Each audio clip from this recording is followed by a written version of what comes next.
Assalamualaikum warahmatullahi wabarakatuh. Perkenalkan, nama saya Hardiansyah. Saya dari kelas Pendidikan Bahasa Arab 1 atau PBA 1, nomor induk mahasiswa 21102020. Pada kesempatan kali ini saya akan mempresentasikan makalah 1 sampai dengan makalah 6 MK Bahasa Arab dalam pemenuhan tugas akhir untuk mid semester. Yang pertama, saya akan menjelaskan makalah yang pertama, yaitu materinya pembagian kosakata populer. Kosakata merupakan salah satu elemen penting yang harus dikuasai peserta didik dalam mempelajari bahasa, utamanya pelajaran bahasa Arab.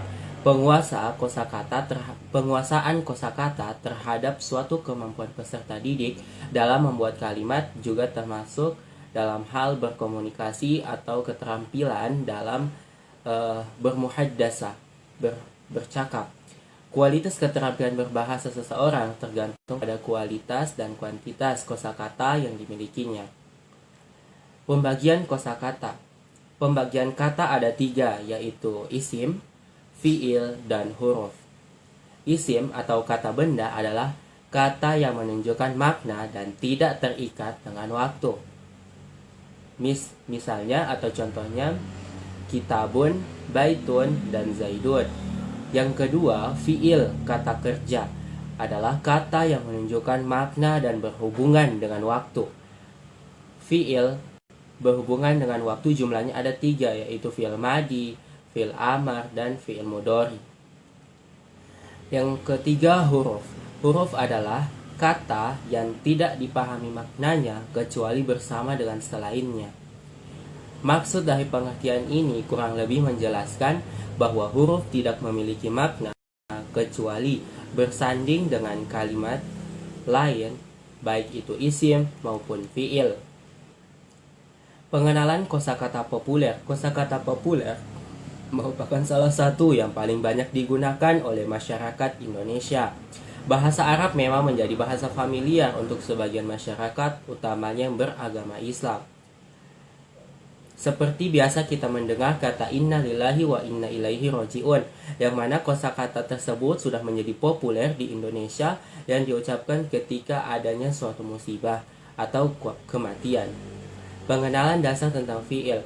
Fi'il madi yaitu kata kerja lampau, contohnya dakhaltul masjid, saya telah masuk masjid. Fi'il mudhari yaitu kata kerja sekarang, contohnya yaftahul waladul bab, anak itu membuka pintu. Fi'il amar atau perintah, contohnya uktub, tulislah. Kemudian saya akan beralih ke makalah kelompok 2.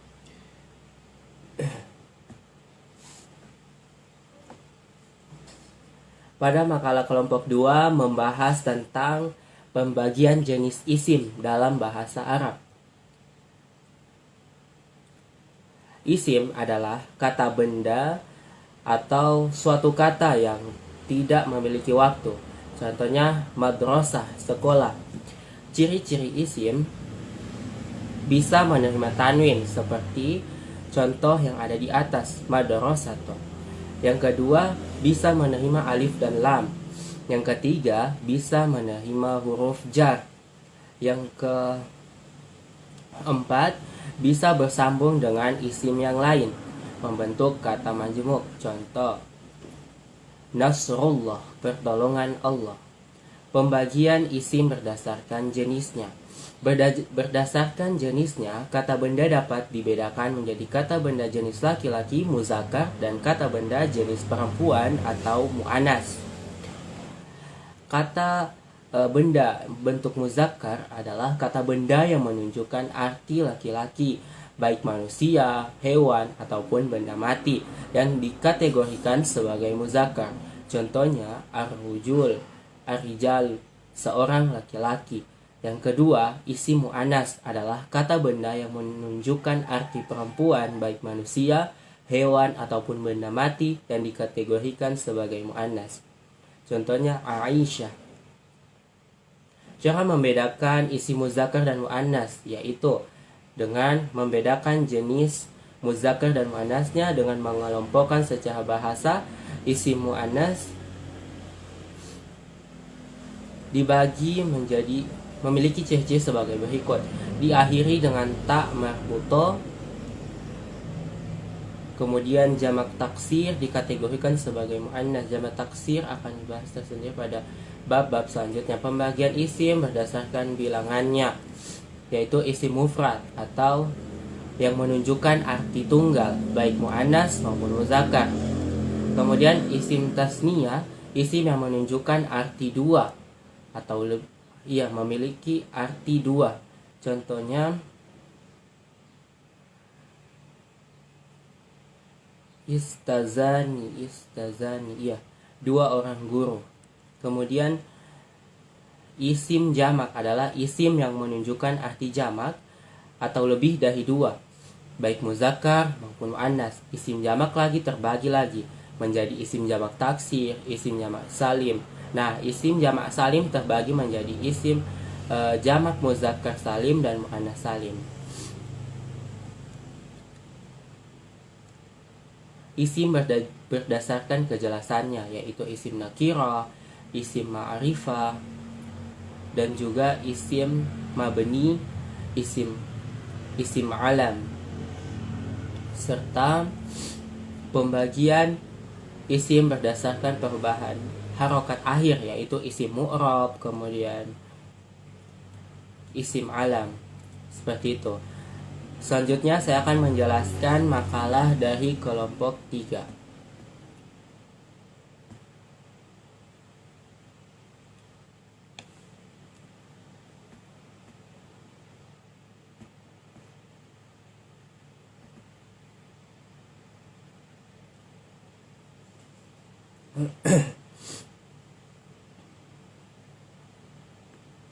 Baik, pada materi makalah kelompok 3 ini yang dibahas adalah macam-macam isim, isim mufrad, musanna, dan jamak.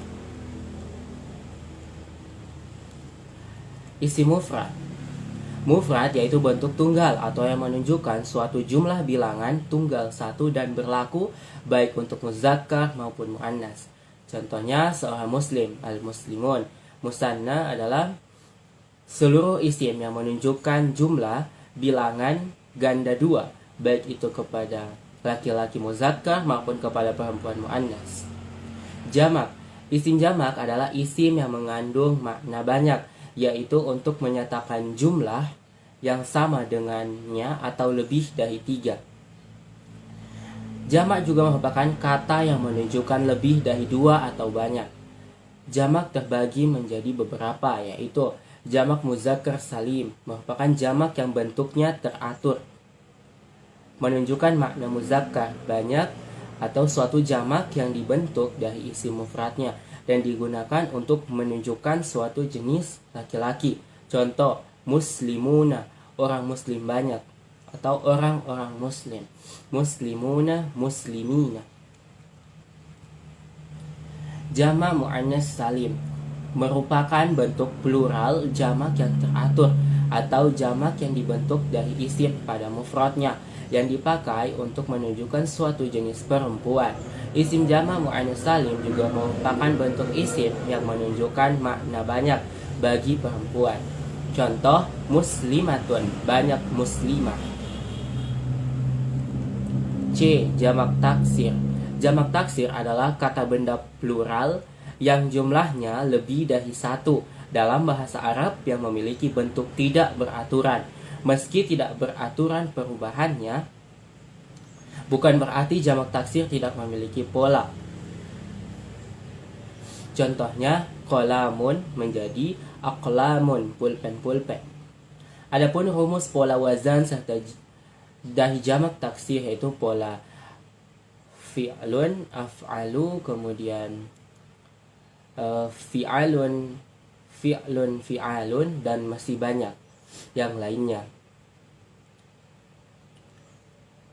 Kemudian saya akan beralih ke makalah kelompok 4.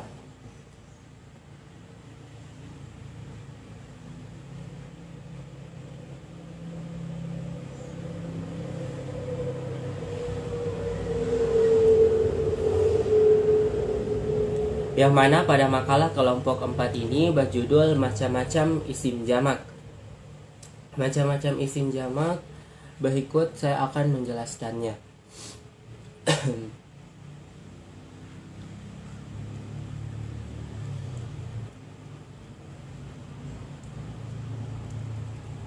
Jamak adalah lafaz yang menunjukkan arti lebih dari dua atau banyak, baik muannas maupun muzakkar. Isim jamak dibagi menjadi 3, yaitu jamak muzakkar salim, jamak muannas, dan jamak taksir. Macam-macam jamak. Jamak muzakkar salim. Jamak muzakkar salim adalah lafaz yang menunjukkan arti lebih dari dua, mempunyai makna laki-laki dan jamaknya teratur. Ciri-ciri dari jamak muzakkar salim yaitu terdapat tambahan waw dan nun ketika rofa atau huruf ya dan nun ketika nasab maupun jar. Contohnya jaa zaidunal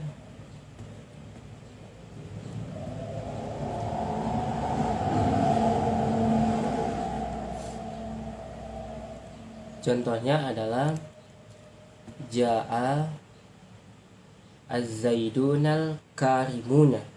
Itu ketika dia rofa. Ketika dia menjadi nasab, ra'aitu zaidaini karimina. Ketika dia jar, maka jadi marartu bizaidani karimina.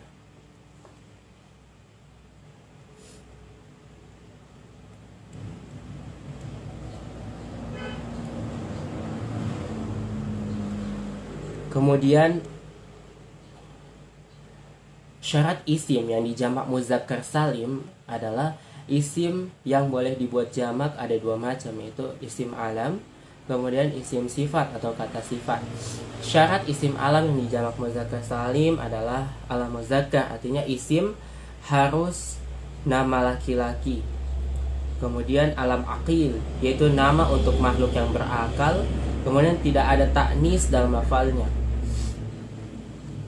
Kemudian apabila dia menjadi isim isyarah sifat, syarat sifat merupakan bentuk kata sifat yang biasanya berupa isim, fa'il, dan isim maf'ul. Jamak mu'annas salim. Jamak mu'annas salim adalah jamak yang teratur dan menunjukkan makna perempuan yang lebih dari 2. Lafal yang dijamakkan dengan memakai alif dan ta, dan yang ditambahkan pada akhirnya. Dan irahnya doma ketika rofa dan kasrah ketika nasab dan jar. Contohnya solihatun, artinya orang-orang soleh ketika dia mufrad.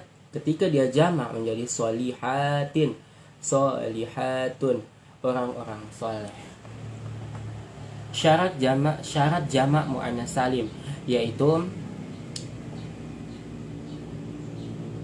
tanis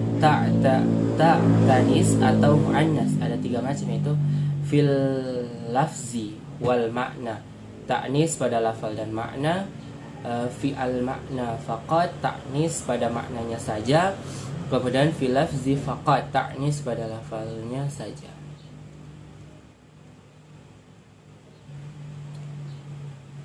Jamak taksir adalah lafal yang berubah dari bentuk mufradnya atau kalimat isim yang menunjukkan arti lebih dari 2 dan berubah dari bentuk mufradnya, baik itu nampak atau perkiraan. Jamak taksir dapat diartikan sebagai bentuk jamak yang tidak beraturan atau rusak. Jamak taksir itu untuk semua benda mati maupun benda hidup. Perubahan pada jamak taksir terjadi atas beberapa macam, yaitu perubahan ketika mendapat ketambahan huruf seperti as-sinwanun, kemudian perubahan karena dikurangi hurufnya dari jamak, kemudian perubahan dengan diganti harokat, kemudian perubahan yang dikarenakan ditambah dan diganti harokatnya.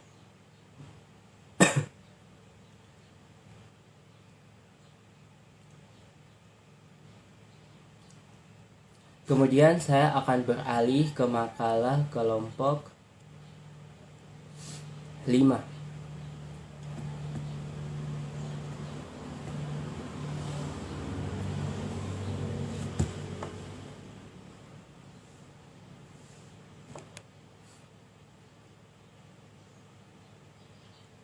Nah, untuk makalah kelompok 5 tentang pengenalan isim domir.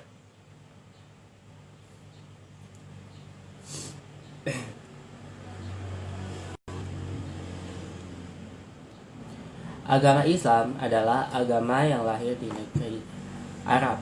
Melalui malaikat Jibril, Allah menurunkan wahyu kepada Nabi Muhammad. Turunnya wahyu tersebut terjadilah adanya sumber utama dalam agama Islam sekaligus mukjizat Nabi, yaitu Al-Quranul Karim. Sedikit kata pengantar atau latar belakang, kemudian pengertian dari domir. Secara etimologi, pengertian domir artinya kata ganti. Sedangkan menurut terminologi atau istilah, domir adalah suatu isim ma'rifah yang berfungsi sebagai kata ganti kalimat aku, kita, kami, dia, mereka, dan lain sebagainya. Pembagian domir. Domir terbagi menjadi 3 bagian, yaitu domir munfasil, merupakan domir yang penulisannya dipisah dari isimnya, sebab domir munfasil ialah domir yang berdiri sendiri.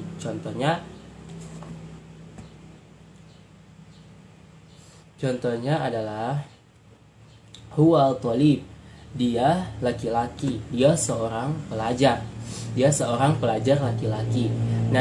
Anta nasyiatun, artinya kamu rajin, yang ditunjukkan untuk laki-laki atau muzakkar. Domir munfasil mempunyai 2 macam, yaitu domir munfasil yang dirofakkan, contohnya ana thalib. Kemudian mutasil merupakan domir yang penulisannya estafet dengan kata yang beda dan menyentuh. Domir ini berkedudukan sebagai subjek. Contohnya haza kitabi, ini bukuku. Yang ketiga, domir mustatir merupakan domir yang tersembunyi dari sebuah kata kerja atau fiil. Domir ini tidak tertulis atau tidak kelihatan, tapi dapat diketahui dengan melihat format yang tidak tertulis atau tersembunyi.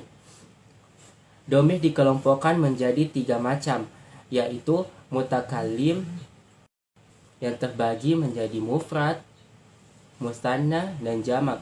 Mukhatab atau orang yang diajak berbicara kedua. Kemudian ghaib, tidak berada di lokasi. Fungsi isim domir.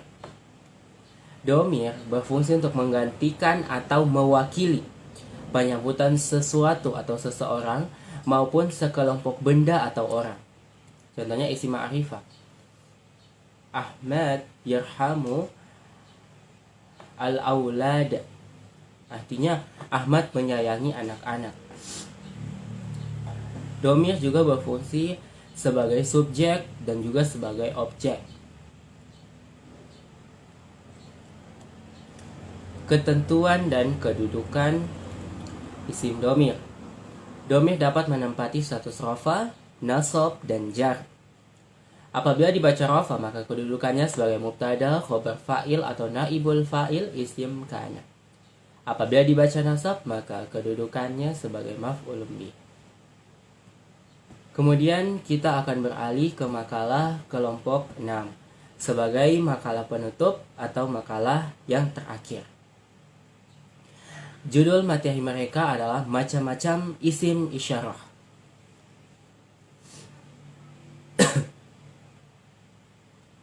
Isim isyarah adalah isim yang menunjukkan sesuatu yang tertentu, baik secara nyata dengan tangan atau yang lain, apabila yang ditunjukkan itu berada di hadapan orang yang menunjuk, atau penunjukan itu secara tidak nyata.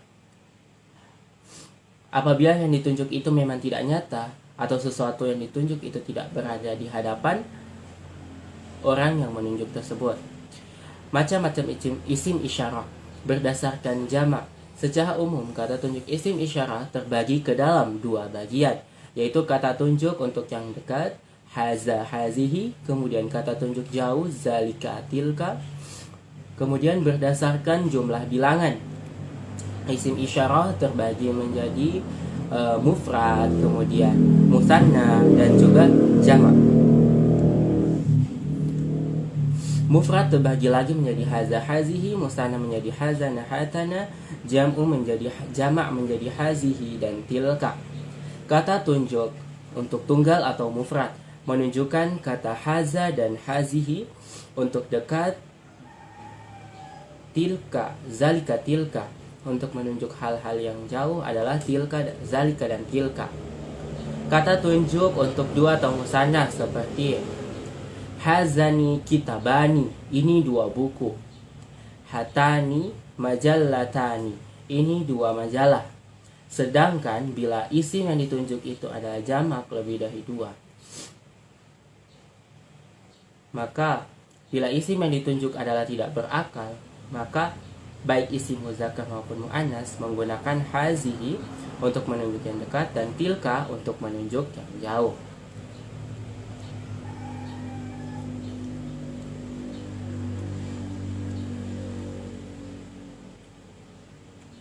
Bila isim yang ditunjuk itu adalah berakal baik muzakkar maupun muannas, maka menggunakan haulai untuk yang dekat, ulaika untuk menunjukkan yang jauh. Isim isyarat dalam bahasa Indonesia dikenal sebagai kata tunjuk yang dipakai untuk menunjukkan sesuatu baik benda hidup maupun benda mati, baik dekat maupun jauh. Setiap kata tunjuk dalam bahasa Arab memiliki fungsi tersendiri dan bentuk kata yang berbeda-beda, tergantung kepada jumlah bilangan dan muzakkar dan muannasnya.